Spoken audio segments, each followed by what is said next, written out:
daily review by quickly going over what will be covered on the exam.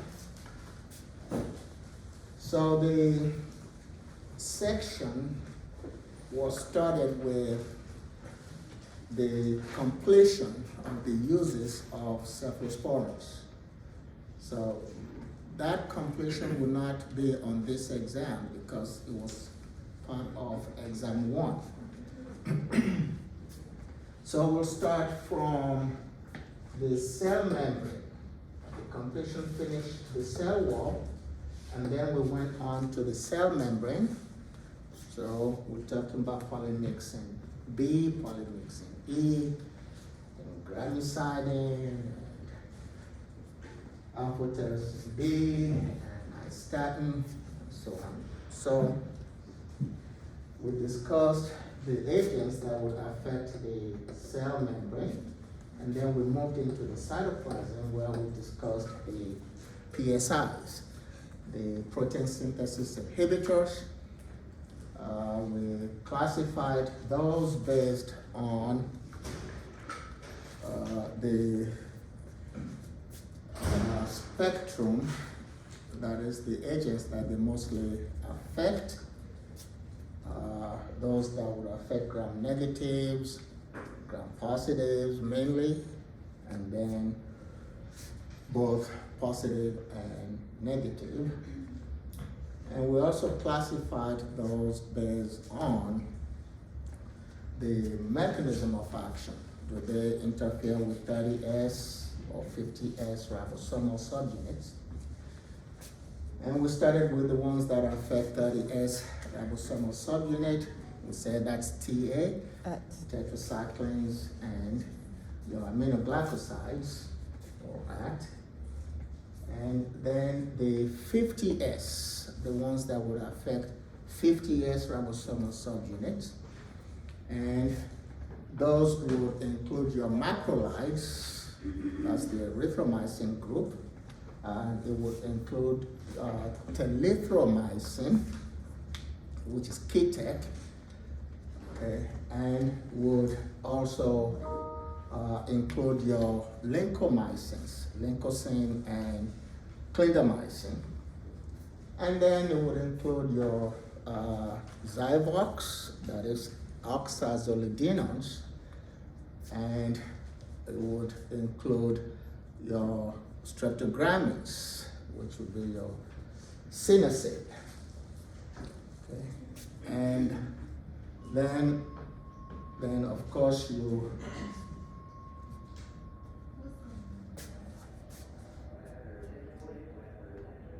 That's awesome.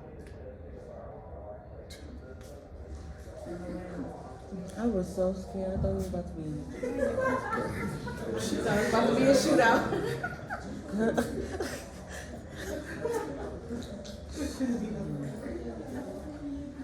all right.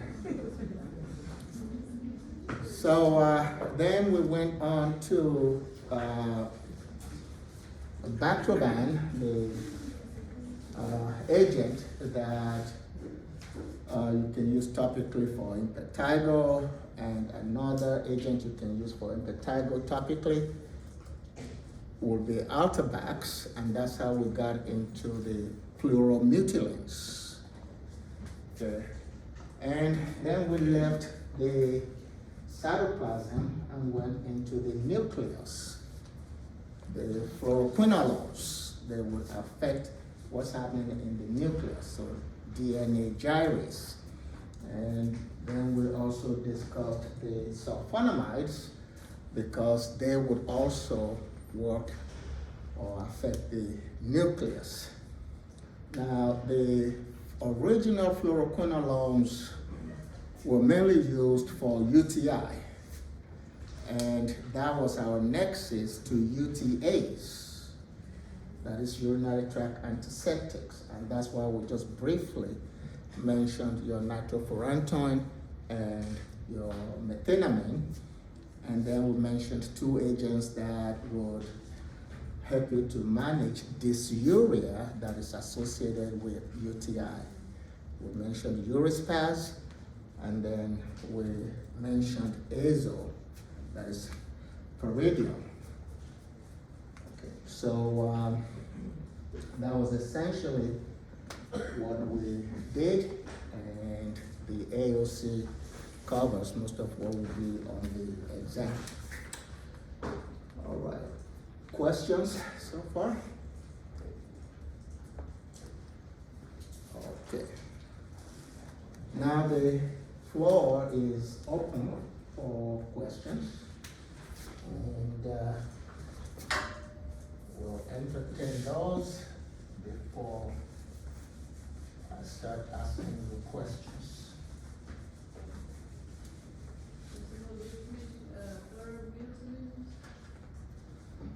Yeah, I did mention. The rest of the class is my witness. Okay.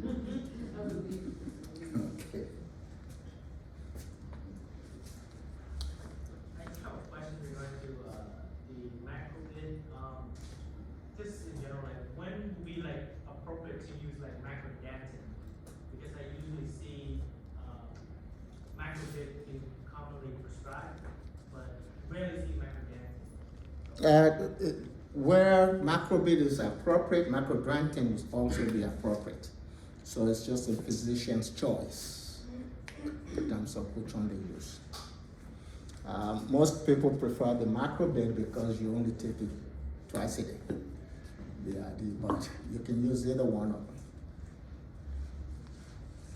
And remember, they should be for chronic suppression of UTI, not first time UTI.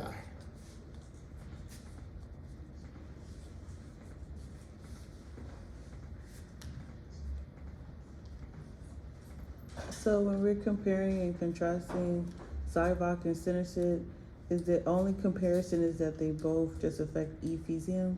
That's it?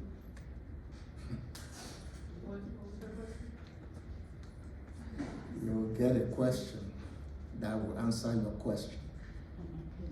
Okay.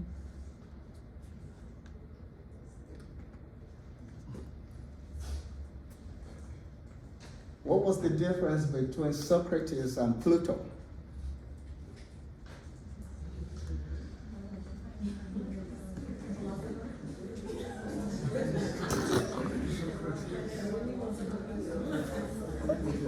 Somebody come on, Google.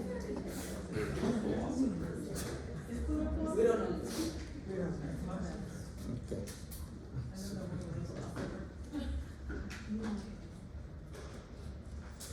What Socrates was known for was that he never answered any question directly. If you asked him a question, he asked you a question back, but his question would lead you in a stepwise manner to the answer. Whereas Pluto was a what we call realism philosopher. So he would try to educate you in his own words. Any other question?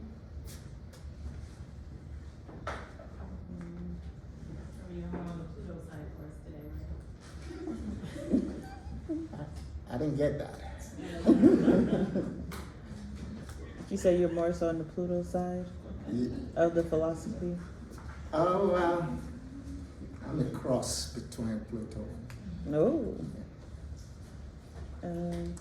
I guess another question I can ask, when you were going over osteomyelitis, what was the essence of Septipol preparation?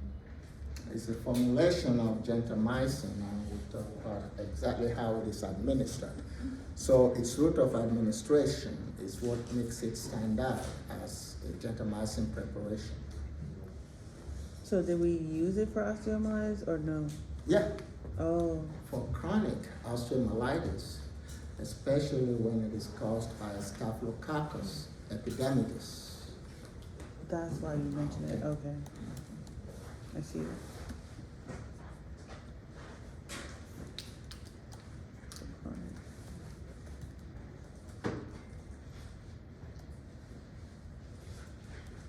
All right.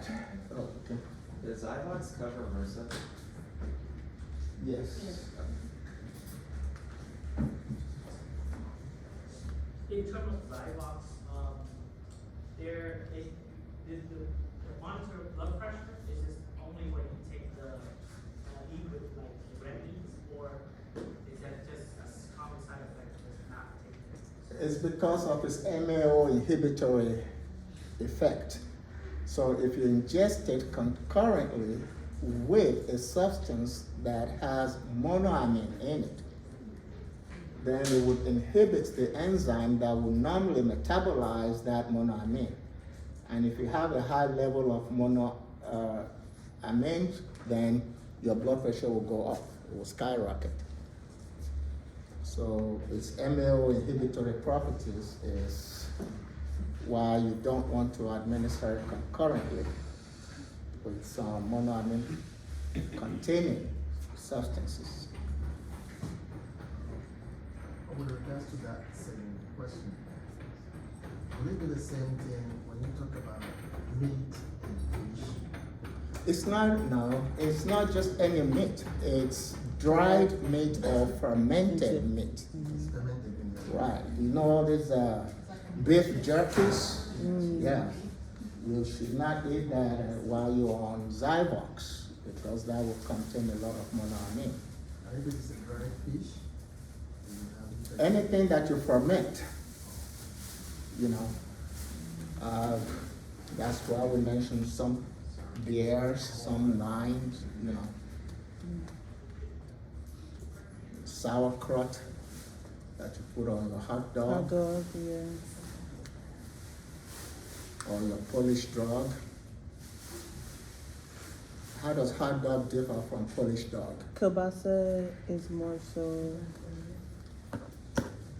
No, you get one in Cicero and you get one in Southside Chicago. That's the difference. Oh, Lord. Okay.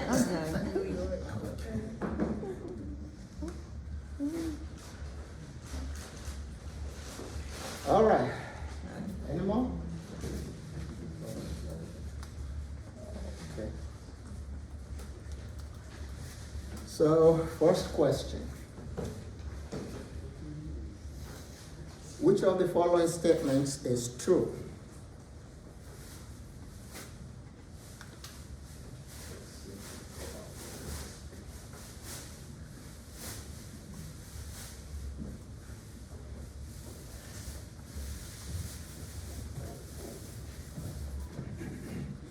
Okay, one, both Zyvox and Sinacid are administered intravenously and orally.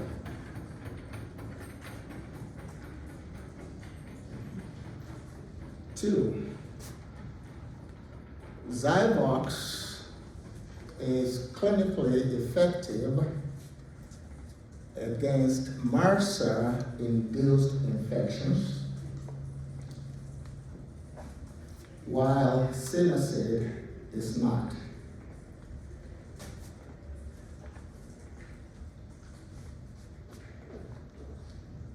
Three,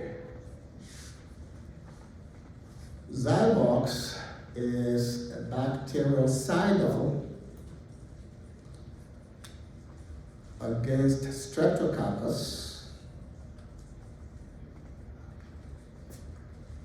while Sinacid is bacteriostatic against Streptococcus.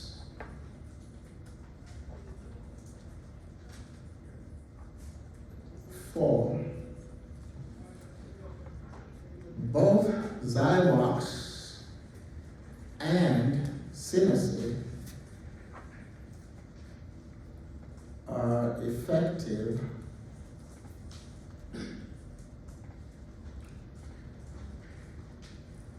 against Enterococcus faecium.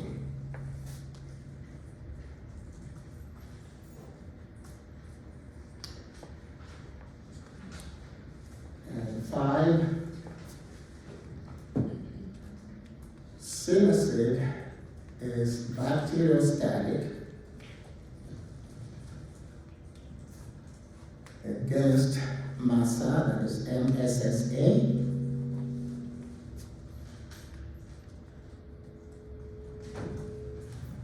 While Zyvox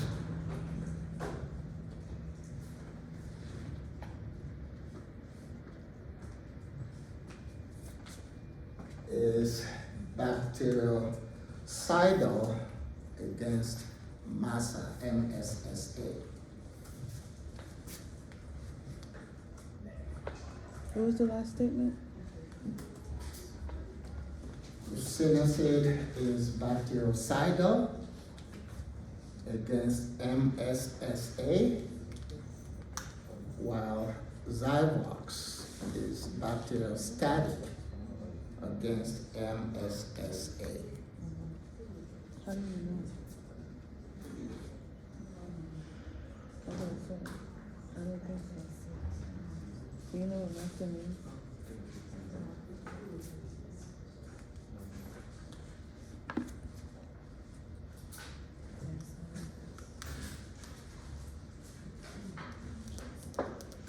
Is it 1, 2, and 3?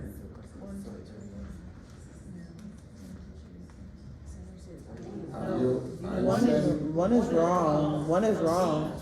I know number 3 is right. The one with the facticium. So one is wrong because Zyvox is IV.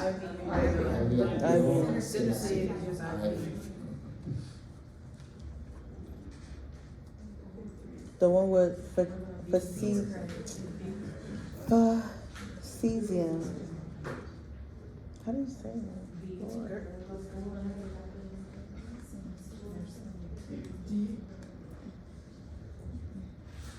The one with cesium is right. Two is correct.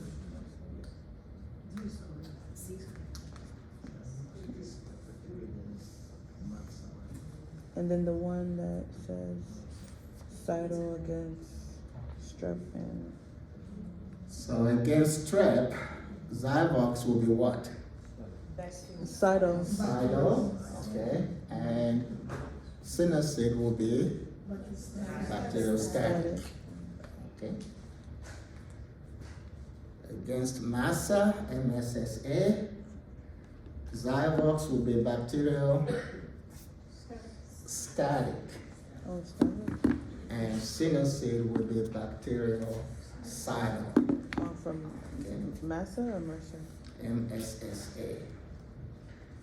And we know that clinically you would use Zyvox for MRSA, MRSA, but your Sinusoid is not Static for Massa. very effective I'm sorry. in MRSA That's wrong. infections.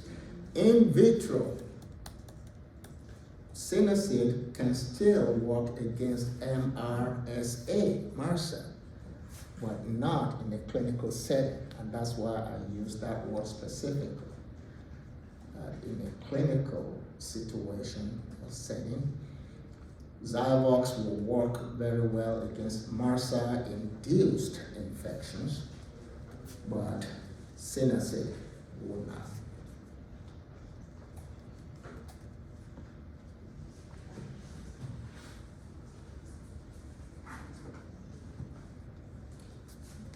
Okay. And which of those will exhibit monoamine oxidase inhibitory properties? Zyvox. Zyvox. Okay.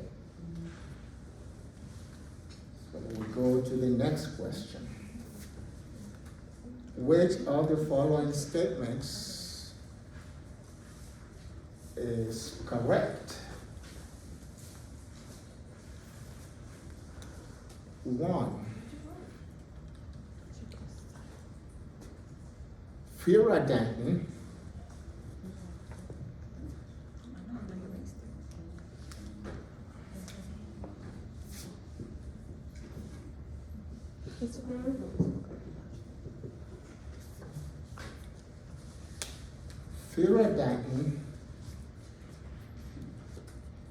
is dissolved faster than macrodantin. 2, furodantin is better tolerated than macrodantin.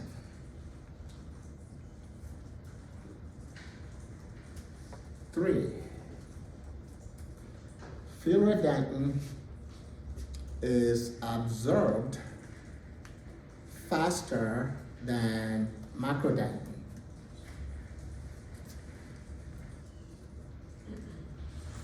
4, furodantin is excreted faster than macrodantin.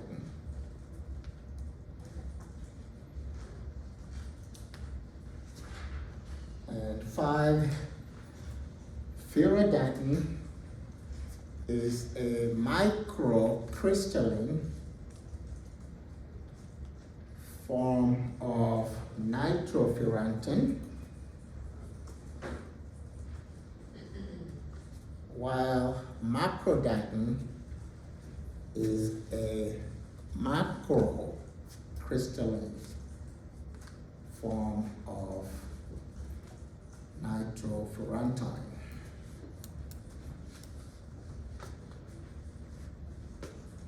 One, 3, and 4. So you're saying 5 is wrong? Because you said macro from purine.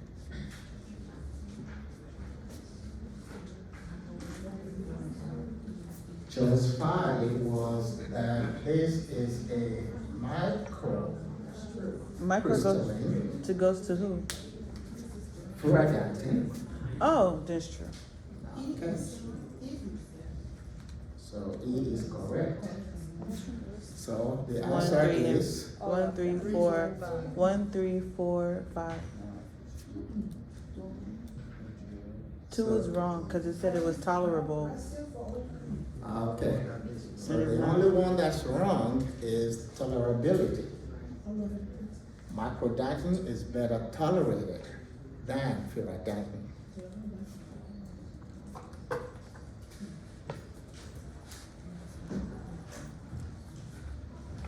In order to avoid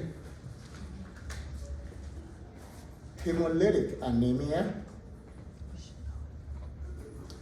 in a glucose 6-phosphate dehydrogenase deficient patient, which of the following drugs should be avoided? That's big.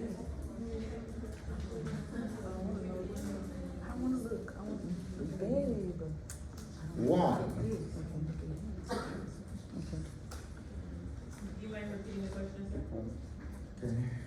Please. In order to avoid hemolytic anemia in a patient who is deficient in glucose 6-phosphate dehydrogenase,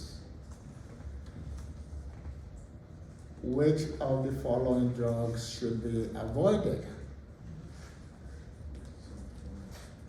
1, Altabax.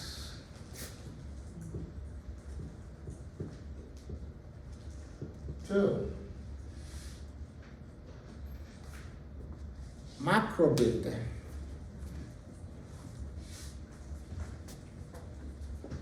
3, Primaquine.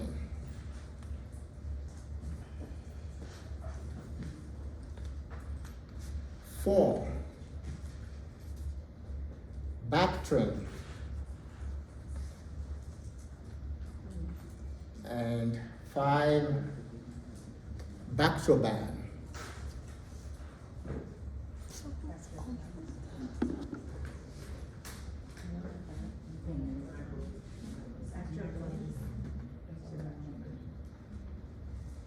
See, that's why I was confused on that part of the lecture because he started talking about microbit at the end. Then he had talked about that, so I wasn't sure what it would under. What's your answer? Okay, somebody says Bactrim also. Does anybody disagree with her?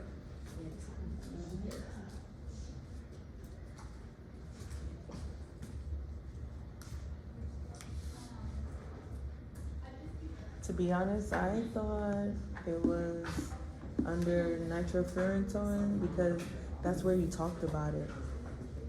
Like Okay. after the macrodentin and So if you look under your nitrofurantoin discussion, you will see we mentioned nitrofurantoin. Mhm. So we could have used furadantin, macrodantin, or macrobid. Oh, All of those okay. you would still avoid in that situation because they all contain what? Nitrofurantoin. Okay. Okay. And then if you look at your discussion on sulfonamides, you Okay, will so see where we mentioned it, that that's one of the contraindications of your sulfonamides. So Bactrim should be avoided in that patient. Good job, sir. Okay. And then Altabax and pyroxene or Bactroban, those are topical agents. They are not to be absorbed anyway. So there's no way they can interact with anything on the inside. So those are just like filler choices. You just put them there to fill up the question. Okay. Okay? So know your formulation to eliminate process of elimination. That's right. That's part of what you do as a pharmacist. Okay? And Primaquine is an anti-malarial drug that will also produce that hemolytic anemia in a glucose 6-phosphate dehydrogenase deficient patient. And we mentioned that when we were talking about nitrofurantoin. Mm-hmm. And,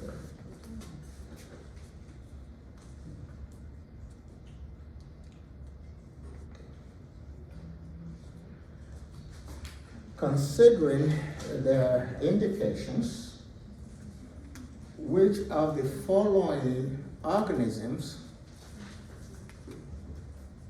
will fall within the antimicrobial spectrum of tetracyclines?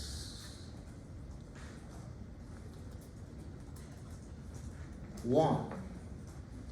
Entamoeba histolytica.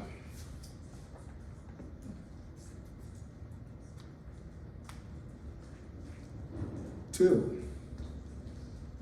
Dientamoeba fragilis.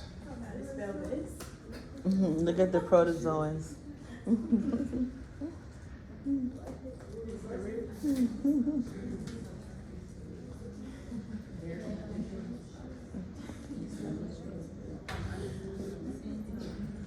You gotta know your protozoans.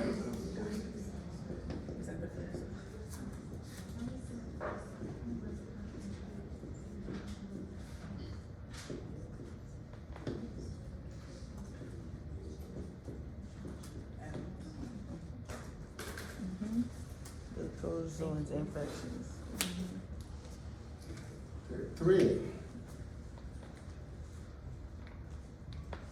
Balantidium coli.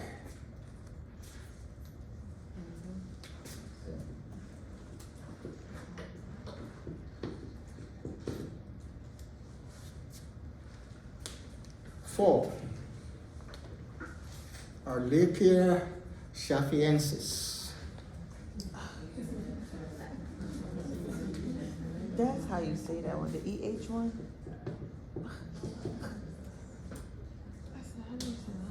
Okay. Okay.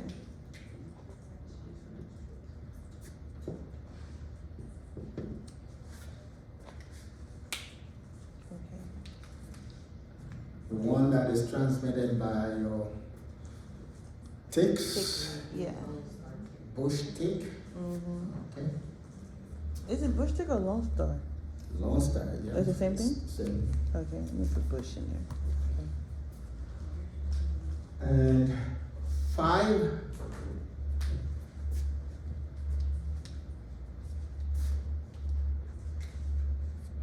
mycoplasma.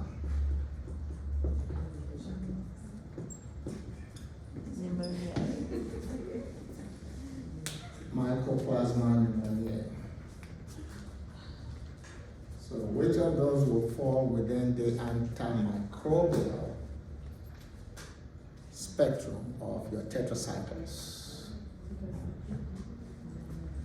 Okay, so the last one is like, is that considered like a classification? Or is it still a species? You have to look at the diseases that you will use a tetracycline to treat, Okay, and then you will say what's the causative agent of that disease.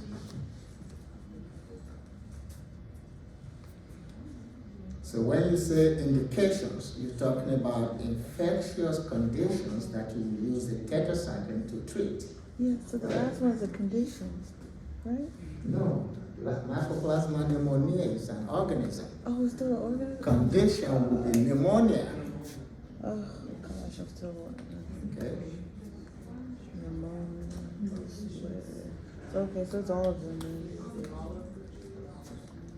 Okay, so the answer will be all of them. That's still. And you notice we did not say antibacterial spectrum. Okay, because these first 3 are protozoans. Yeah. So that's why I used the word antimicrobial. I did not say antibacterial. So if you said antibacterial, that would you would have to eliminate That will first, go out all of this everything. except for Yeah. that. Yeah. Ooh, you gotta be careful with the words. And what's the synonym for Mycoplasma pneumoniae? Mac. Thank you. Oh. PPLO. Plural pneumonia-like organism. Okay. Eee. And what else is it called? That's another name for PPLO. We thought it was Mac. One of you, no, it's not Mac. Mac is Mac. That's Mycobacterium. This is Mycoplasma. Okay. Okay. So think of the name of one of your instructors in the pharmacy practice department.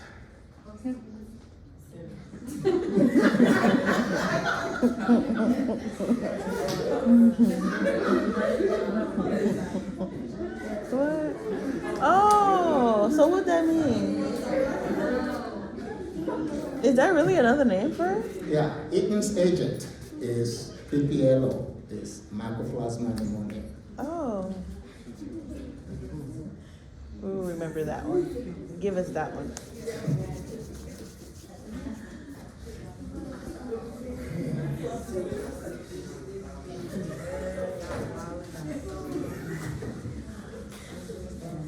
And since we're on Oh, so many species. spectrum, so which of the following is an indication of tetracyclines? That is, in which of the following conditions would you use a tetracycline? Everything. Okay. Ooh, so long. 1, brucellosis caused by Brucella abortus. Yes. Bruce. Yes. Donovanosis Shinhorn. caused by caused by Klebsiella granulomatis. Is that the same thing? That's the same as Calimactobacterium granulomatis. I don't remember Donna. 3.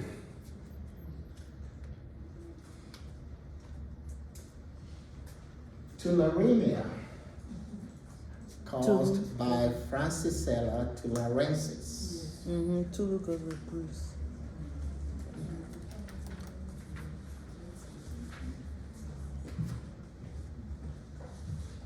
4. Oh, that's not she. Non-gonococcal Oh, so wrong. urethritis and cervicitis, caused by Ureaplasma urealyticum. Donna goes with G. She goes with H. Okay. Ooh. And 5.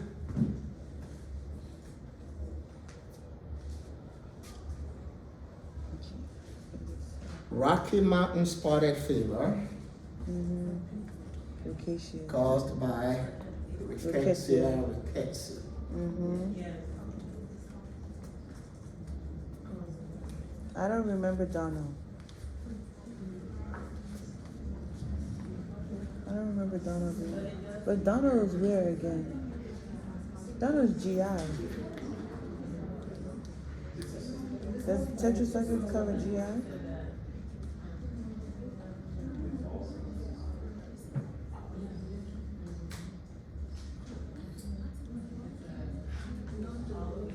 So the answer is all of them.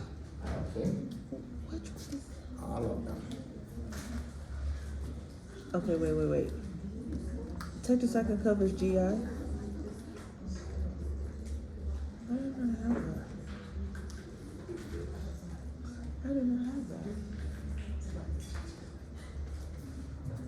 I did not have that here. That will come under your STDs that tetracycline is called. Oh, that's why I don't have it. I didn't put it under STDs. Yes.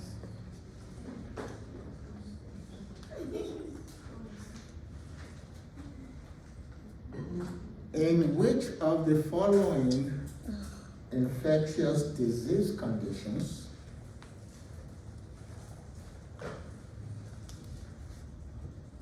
will gentamicin be ineffective?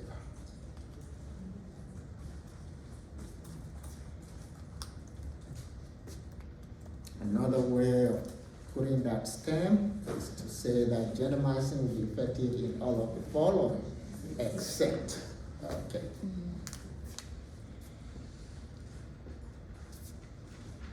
Don't know if I- 1. Pneumonia caused by Peptostreptococcus.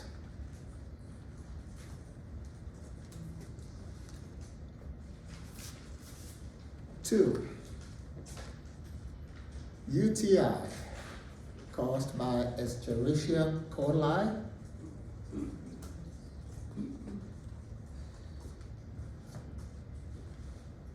3. Osteomyelitis caused by Staphylococcus epidermidis.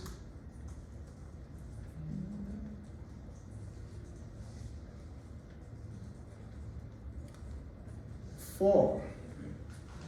Meningitis caused by Klebsiella pneumoniae.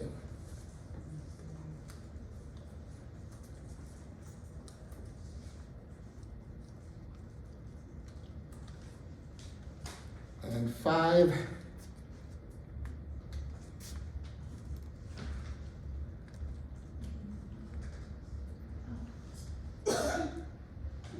Can use septicemia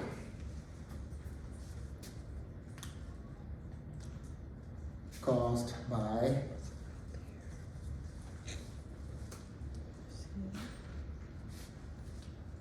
to read this. Proteus vulgaris.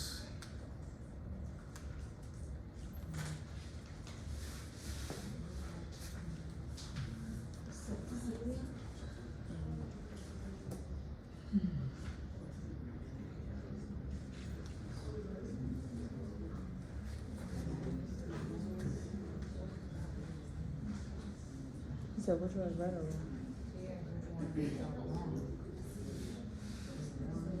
wrong? That Klebsiella with meningitis. That one wrote me the wrong way. That's wrong.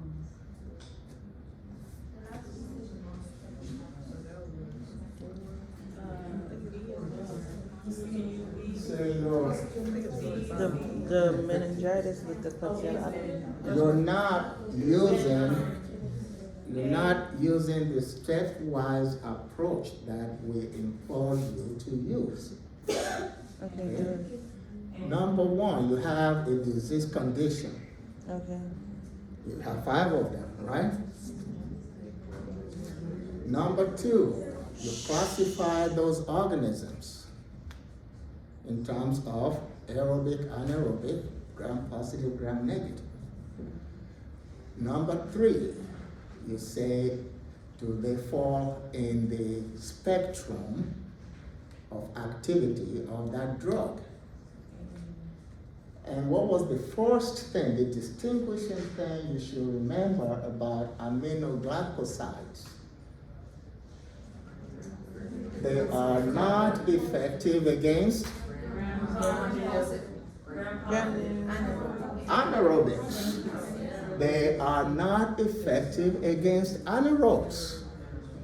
It doesn't matter if it's gram positive or gram negative, as long as the organism is an anaerobe, you cannot use use an aminoglycoside. So once you saw that first choice, end of story. You have your answer. That one you shouldn't even take more than 1 second to answer and go on to the next question. You're still working on If you see aminoglycoside and you see an anaerobe, you know it's not going to work. that. Okay.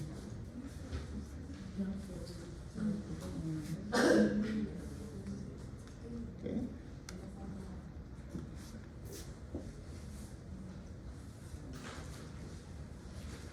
Right?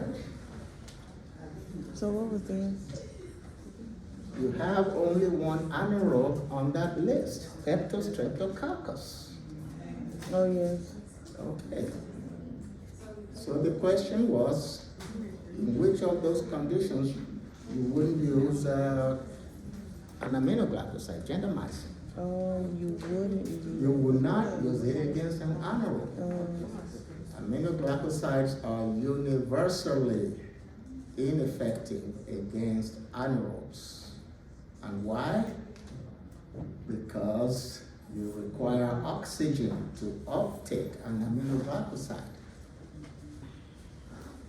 If you go back and look at the mechanisms of resistance to aminoglycosides, that's one of them. Oxygen uptake is required for aminoglycosides to get into the organism. So they are universally ineffective against anaerobic organisms. Okay.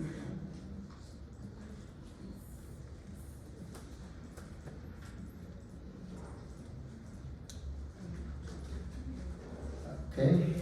So is this gram negative only aerobic? It does not matter whether it's gram positive or gram negative, as long as it is an anaerobe. No, I'm saying like the spectrum, what does it cover? Just, it does gram positive and negative?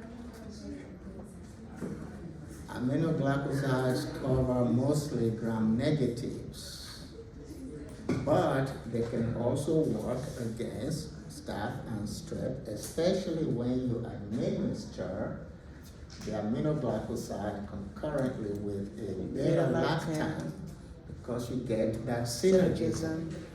Okay.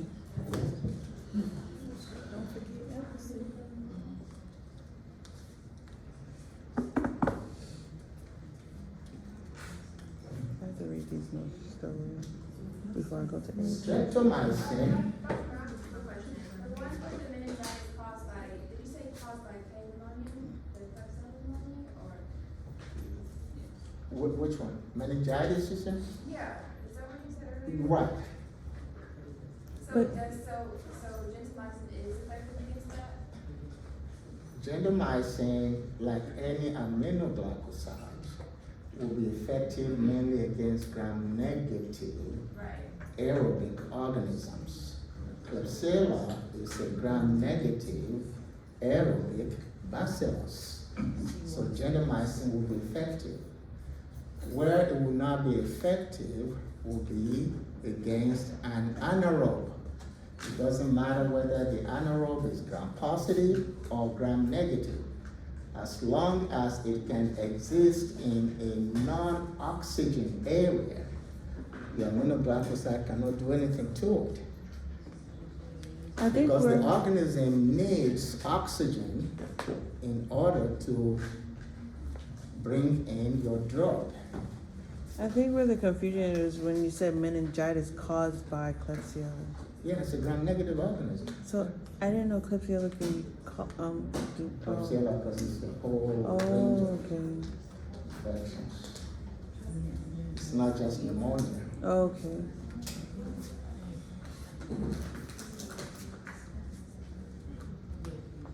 And like I've always said, the organism matters more than the disease when it comes to drug treatment. Because the drug is not treating the disease. The drug is knocking out the organism that is causing the disease. Okay. Focus on drug and organism. Exactly. You focus on the drug versus the organism. Okay. Because organisms can cause a variety of infections. I mean, Diseases, some are okay. specific, but Okay. many of them they cause a variety of infections. Okay.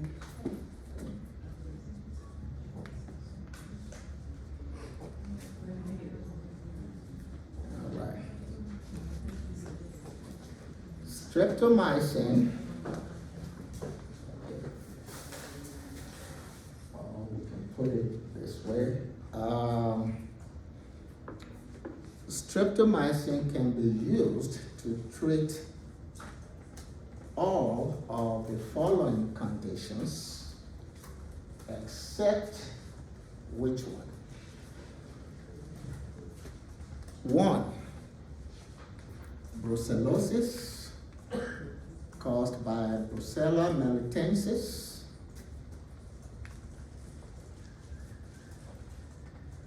Two,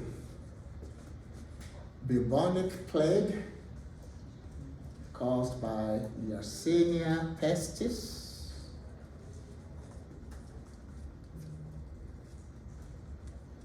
Three, tuberculosis caused by Mycobacterium tuberculosis.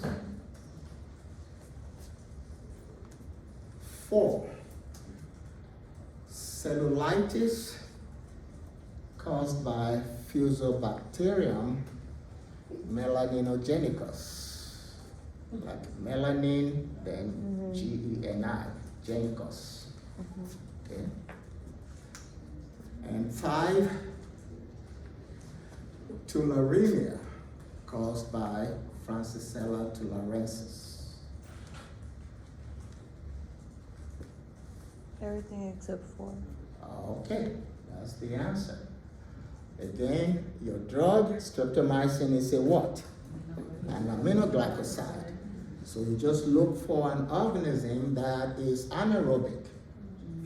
It means your streptomycin will not be effective against it. So it's the same as the previous question. Okay. Aminoglycosides are universally ineffective against anaerobic organisms. Okay. What part of that tree was Bastoroides a part of? Like the branch? It's Cause I know it's a you. gram-negative anaerobic bacillus, Oh, Fusobacterium, and then your Bacteroides species. oh yeah. I don't remember Fusobacterium. Okay, okay. Bastoroides was underneath Fuso, and you said Fragilis was there too. Okay. That was heavy too, girl. Let me see. Yes, I was right. Fuso. Bastoroides was there. Covatella. Okay. I remember. Okay. So we move on to the next question. Fusobacterium. I forgot all about that. Which of the following is best classified as a tetracycline? Which of the following is best classified as a tetracycline? 1, Zinplava.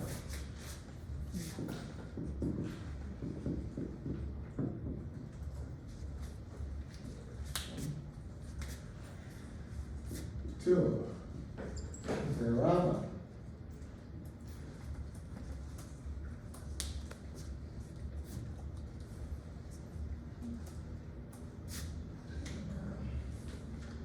3, Meclan.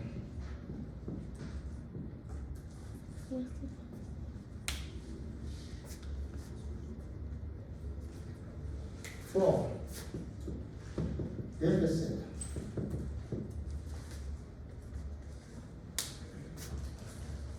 5, Nozera.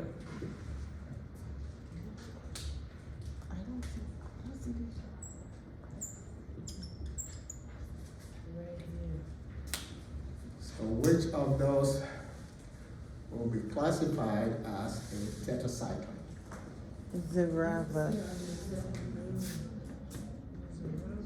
Xerava.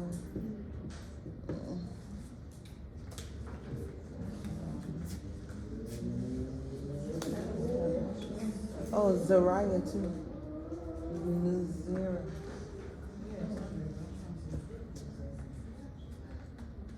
Oh, Meclin. Cycling.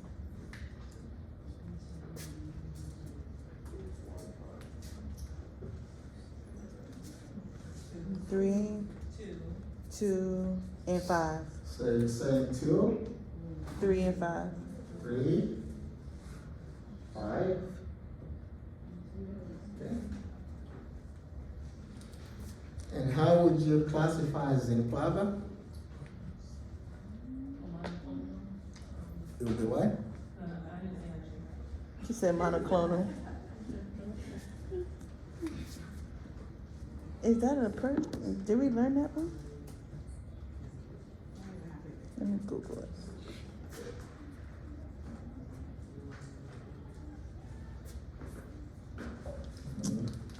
Internet is so down. Let me look it up. And how would you classify Oh. number 4? It's monoclonal. It's what? A macrolide, exactly. Fidaxomycin.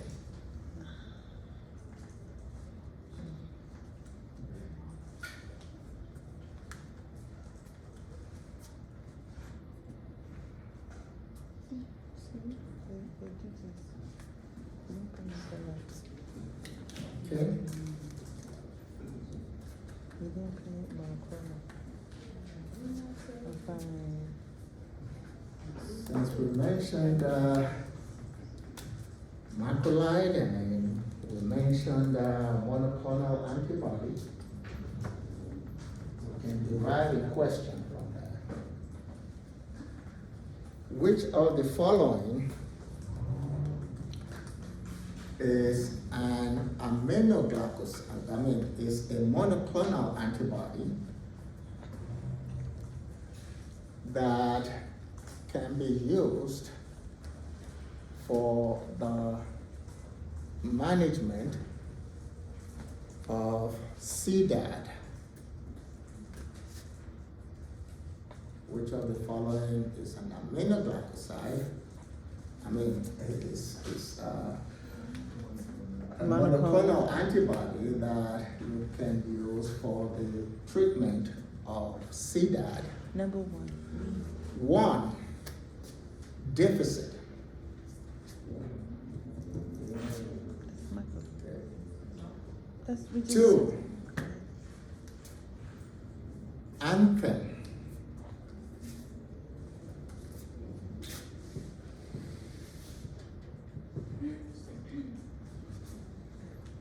Three,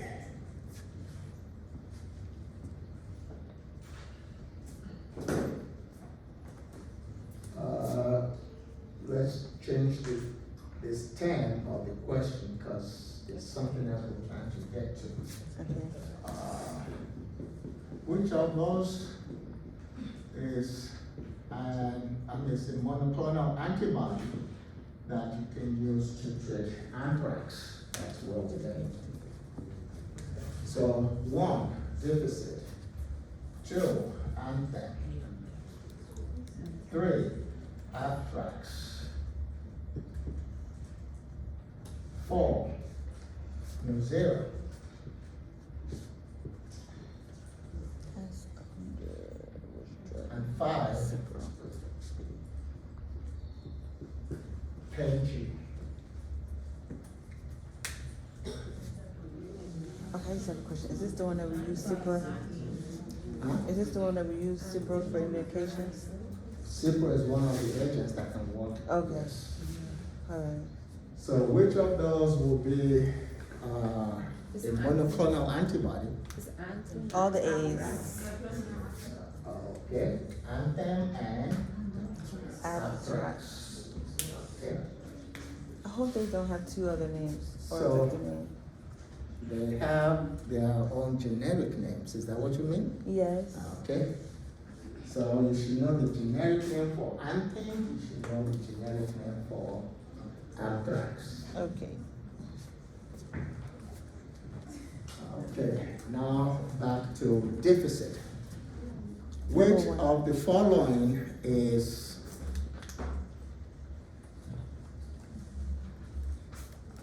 a macrolide that you can use to manage your CDAD?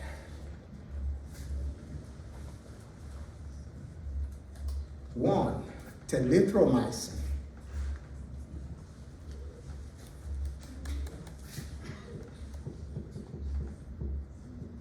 Telithromycin.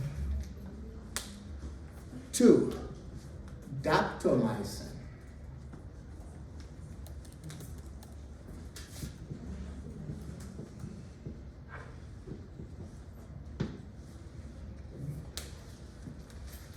3,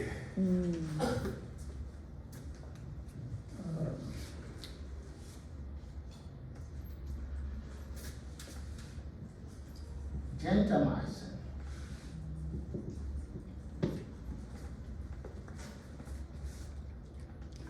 4, fidaxomicin.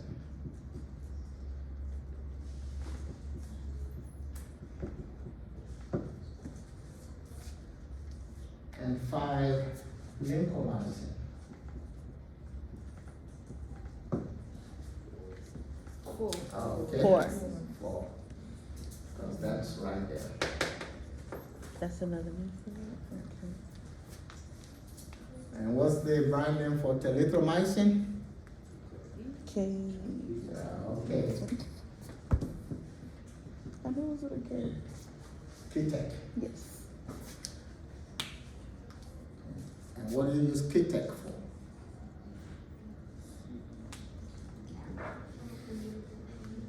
Which one? All right, CAP. Community energy acquired in the morning. Mm-hmm. And do you give it IVIM or PO? PO. Okay. PO only.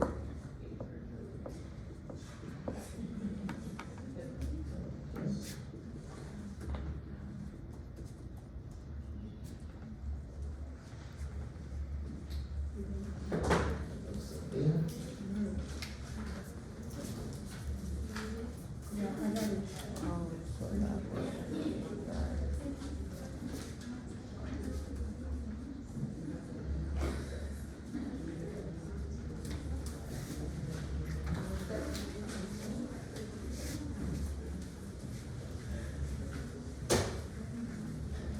More.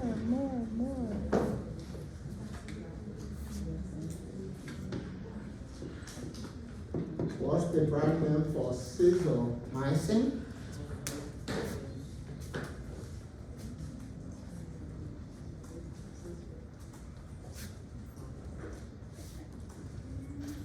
And what was the drug that was derived from Sizomycin?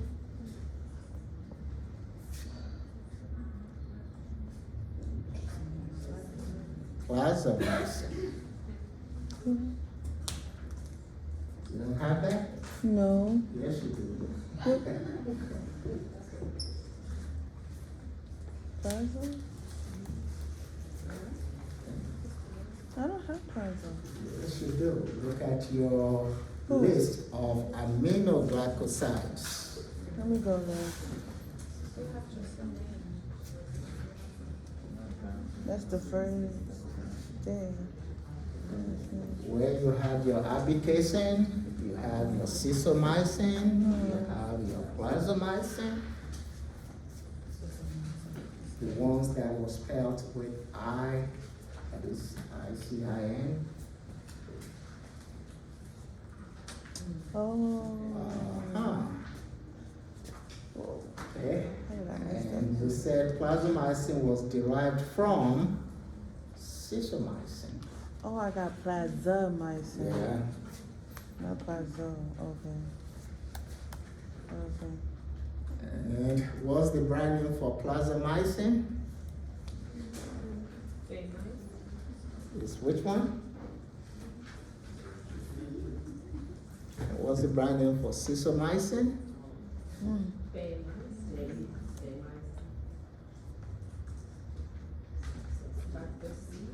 Baymycin. Mm. Okay. As in B-A-Y, like the bay. Okay.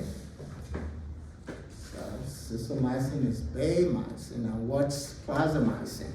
Zimdri. Zandri. Okay. So those all come under aminoglycosides. You didn't even do that in the process. I'm gonna get you. Okay. Okay, let's take care of some of these groups.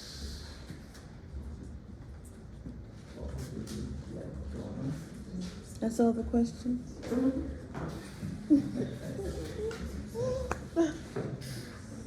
All right. We'll start with Group C. Group C has to do with Indication. mechanisms of action. Okay. So the daquilin works how? By inhibiting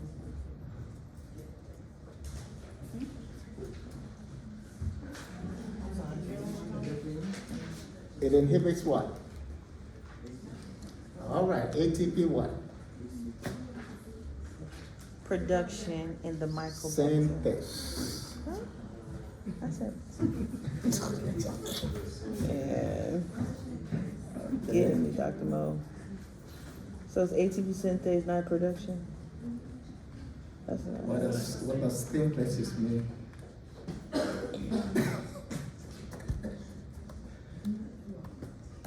Just put some this in here. Is this in? Oh. Odd. Okay? You see, it's actually a specific type of ATP, it's the F-ATP. You know, but, Let me put F just in case you might spring it up on us. Okay. so it inhibits ATP synthase. Okay? And if you inhibit ATP synthase, if you don't have ATP, it means you don't have Energy. energy. Exactly. All right, Bactrim, mechanism of action. It's what? Folic acid inhibitor. Okay, folic acid synthase. Anything else? DHFR. Mm-hmm. Because Bactrim has two Two components. Yeah. Sulfur methoxazole, so the sulfur would inhibit folic Folate. acid synthase. Then the trimethoprim would inhibit DHFR. dihydrofolate reductase. So Bactrim, that would be the mechanism of action of Bactrim. Bactroban would inhibit what? Isoleucine tRNA synthase. Okay. So by inhibiting that enzyme, you cannot incorporate isoleucine into The the chain. growing chain. Right. Okay. Levaquin would inhibit DNA gyrase. Okay. And for that, we can use any fluoroquinolone because all fluoroquinolones work by that mechanism. So any fluoroquinolone we put on that question or in that question, the answer would still be DNA gel. DNA gyrase inhibition. Mm-hmm. And inhibition of 30S ribosomal subunits. So let's give an example there.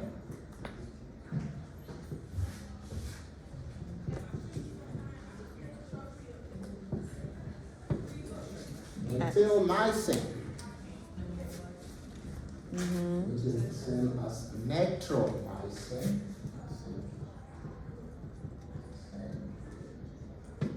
So the mechanism of action will be Inhibition of inhibition or 30S. interference with the 30S ribosomal subunit. Mm-hmm.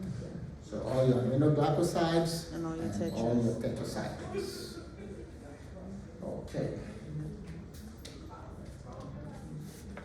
Which of the following is least likely to be involved in the development of resistance, that is bacterial resistance, to synacid?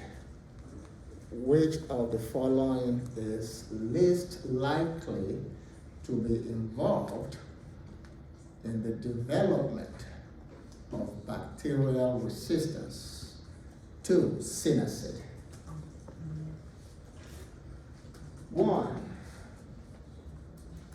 Mutation of 50S ribosomal subunit.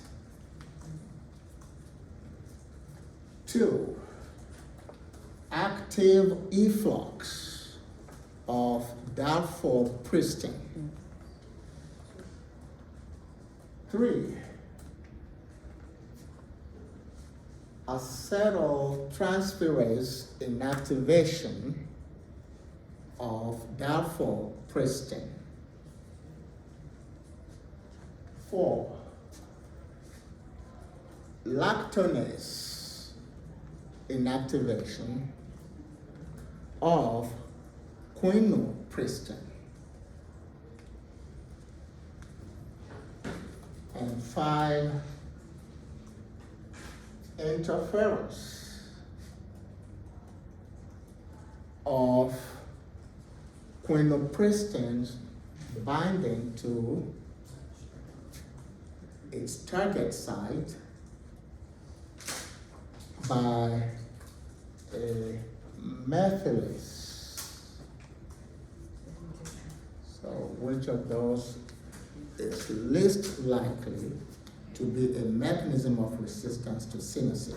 Mutation. All right, that's the answer. Mutation. Okay. Just remember Princeton. Okay.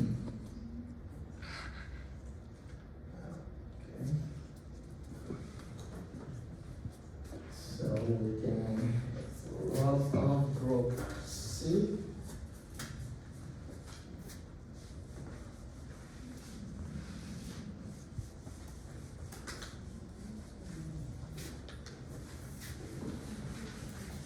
How would you classify capryomycin?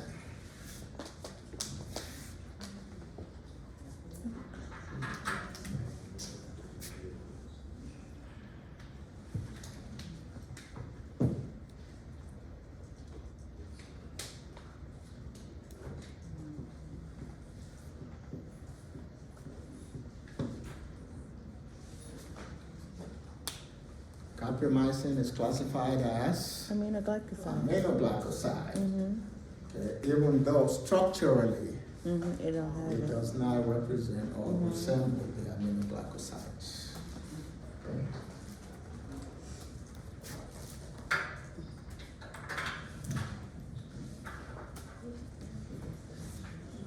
Okay. Group B. Group B has to do with sulfonamide of first choice. Yes. So the sulfonamide of first choice for toxoplasmosis will be, I'm hearing sulfur, but I don't hear the other part. Sulfur. Oh, you said that could be by itself. Now if you Sulfur want it by what? itself. Sulfadiazine, okay? Mhm. Burns. The same diazine. Silver. Oh, silver, yeah. Silver sulfadiazine. Okay, silver A, yes. Mm-hmm. Oh, you can see it as SSD, silver sulfadiazine. Oh, let me write that SSD. Okay. Okay. PCP. The sulfur method with trimethoprim. Okay, here's the difference in this term. If you say the sulfonamide of first choice, in that situation, the answer will be sulfur methoxazole. Yeah. If you say sulfur preparation of first choice, then it will be Bactrim D. Bactrim. Okay. Seborrhea. Oh, that's sulfacetamide. All right, sulfacetamide. Yes. Sulfacetamide. With or without sulfur? Okay. So we can generate a question from that. A medical team wants to use a sulfacetamide containing product that is devoid of sulfur for the management of seborrhea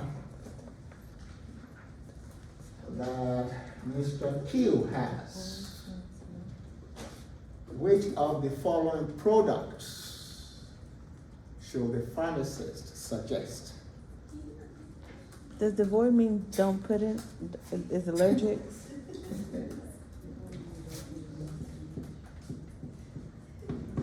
Avoid? Okay. Void means lacking, absent. No, it's not in there. So the medical team wants to use That's good because it's only good things. a sulfacetamide containing product that is devoid of sulfur for the management of Mr. Q's seborrhea. Which of the following products should the pharmacist recommend? 1. Claron, K-L-A-R-O-N. 2. Prassion, P-R-A-S-C-I-O-N.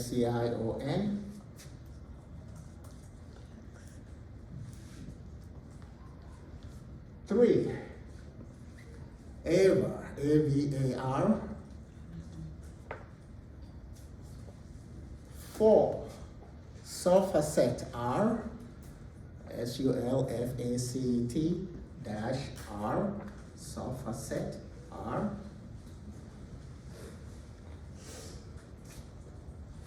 5. Plexion, P-L-E-X-I-O-N.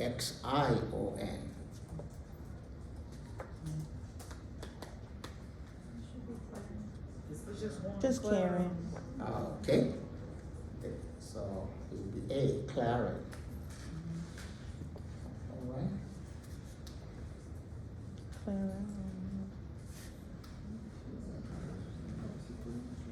More. So,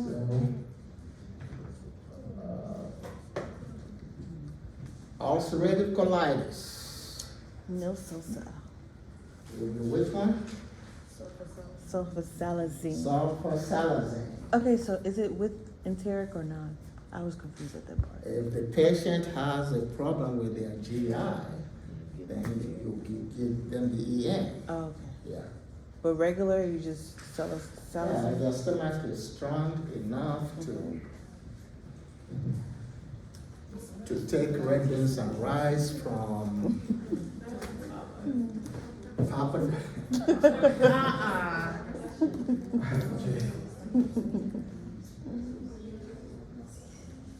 Malaria. All right, sulfadoxine. Okay.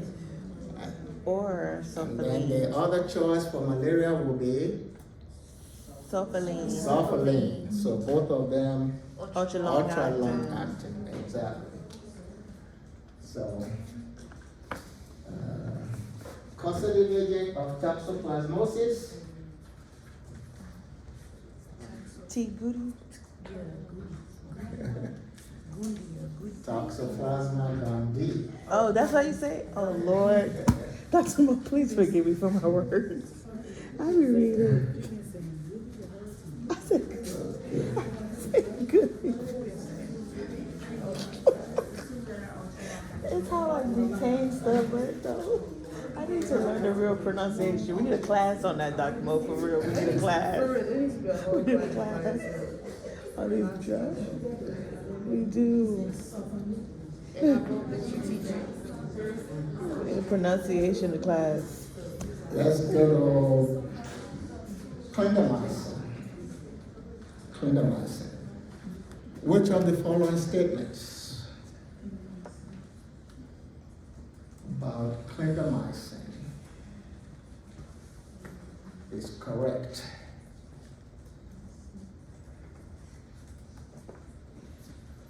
One, the palmitate salt is well absorbed from the GI tract. 2, it has a plasma protein binding of 30 to 40%. 3, it has a half-life of 2 to 4 hours.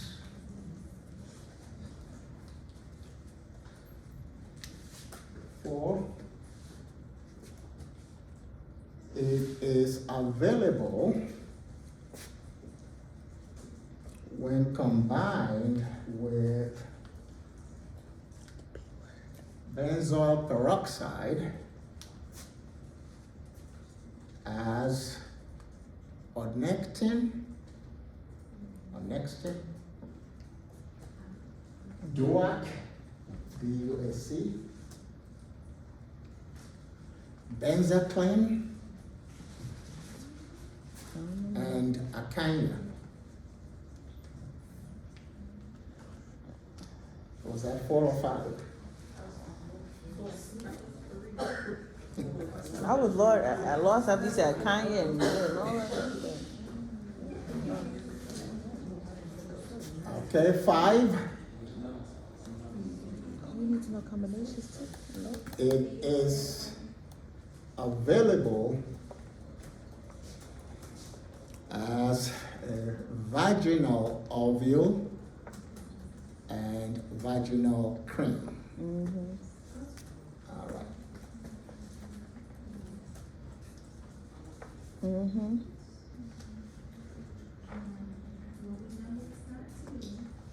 What was 2? Those are right, the vaginal ovule, The vaginal's right. the vaginal cream is right. Palmitate. What was Palmitate orally? What he said? What was the He question? said, was it well absorbed? Yes. Yeah. Mm-hmm. So that's that one and the vaginal cream, So vaginal. it is well absorbed from the GI tract. That's why you give it orally. That's the palmitate salt, so that's correct. What else? Vaginal ovules, vaginal cream. Yeah. That's Mm-hmm. correct. Okay. In combination with benzoyl peroxide, Mm-hmm. Mm-hmm. do you have it in all of those? Yeah. No, what? What's Mm-hmm. Because you use it topically. Half-life was the lowest. Mm-hmm. The plasma protein was wrong. What you say? He didn't say 99%. Okay, plasma protein, It's wrong. that's false. Because that would be, because it's high, it's Yeah. on 90. Okay, and then half-life? 2 to 4. You said He yeah. said that 2 to 4 hours. Okay, all right. So, and we can do the same for doxycycline. So, which of the following statements about doxycycline is true? 1, it is primarily excreted through the diarrhea. Is that the one that was Oh, that's Xyrox. That's 0 feces. It's 100. People gonna be like, Dr. Dairy? Oh, you not Okay.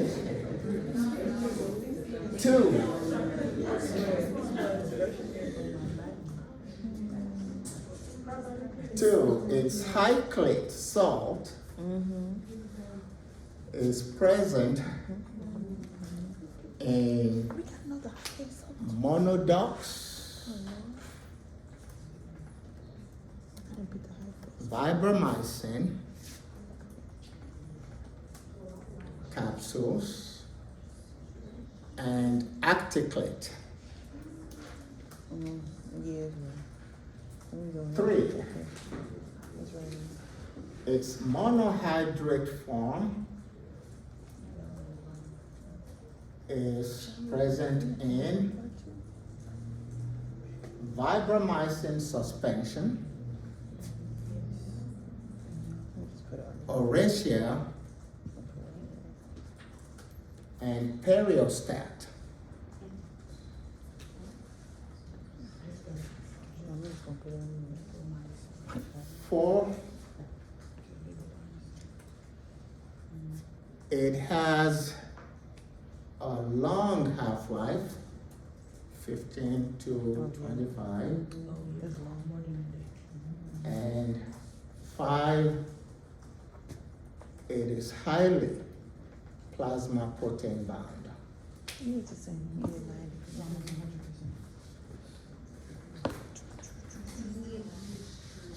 I don't know my source. I need to work on that. I forgot all about that one.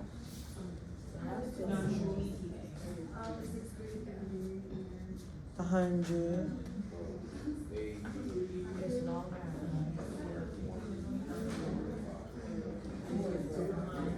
I forgot all about the title. Okay. 1, 4, 5. All right, so for the road, Yeah, I forgot about that part. that one is 617. this will be primary indication. 1. Primary indication. 1. That's events. Pink eye. Conjunctivitis. Okay.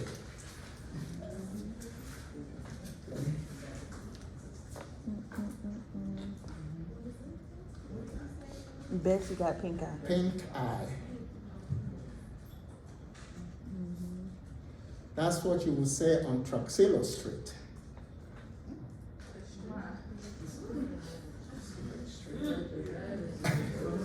You don't know where Truxillo is?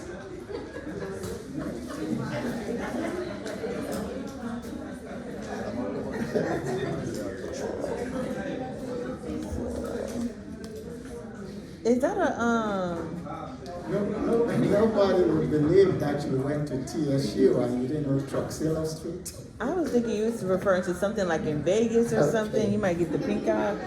Ooh.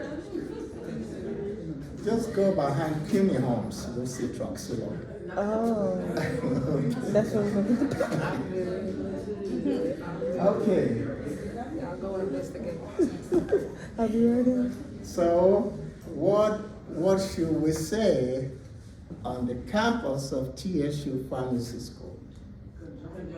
Exactly, conjunctivitis. All right. Okay, primary indication, external.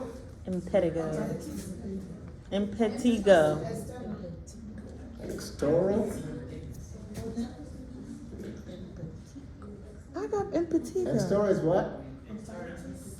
External what? I thought it was Okay. impetigo. Zepi is. All right. Arthritis Number external. 3. In the lecture, you said 3 will be what? external. Impetigo. Okay. You said it twice. Impetigo.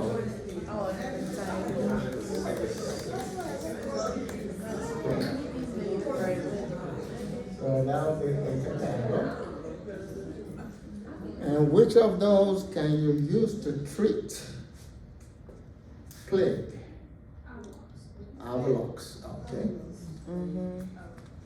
All right. And then number 5, Oh, that one's Bruceli. Buruli. Bruley ulcer. Buruli No. ulcer. Lord.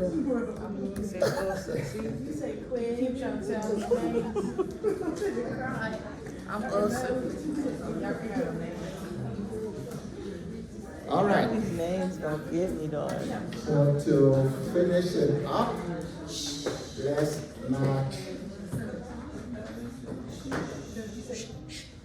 Let's match the rickettsia with the disease. Oh, that's good. Gel fever with the. Okay. Yeah. So I told you that was coming. I'll take the rickettsia and you give me the drug. I mean the disease that it will cause. Okay. Rickettsia rickettsii.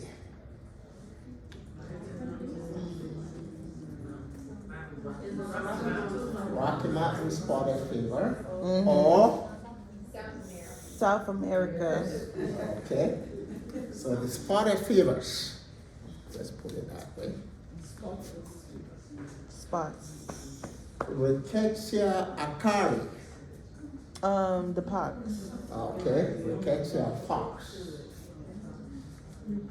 Okay. Rickettsia susugamushi. Oh Lord. Shishito. Shishito. Okay. Shushu and go to shushu. And what type of typhus would that be? Scrub. Yeah. Scrub or bush. Yeah, or bush. Oh Lord. Okay. Me Q too. fever. Oh, Coxiella burnetti. Query. Q fever. Okay. Or Query fever. 9 mile. Oh Lord. No. That's the same as 9 Oh, mile. okay. Rickettsia prowazewski. Jail. That's why you need to pay your ticket. Okay. All right. Thank you, God. All right.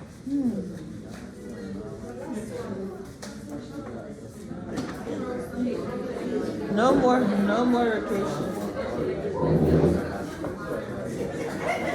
No more in the box? No more up there in the box? No, he has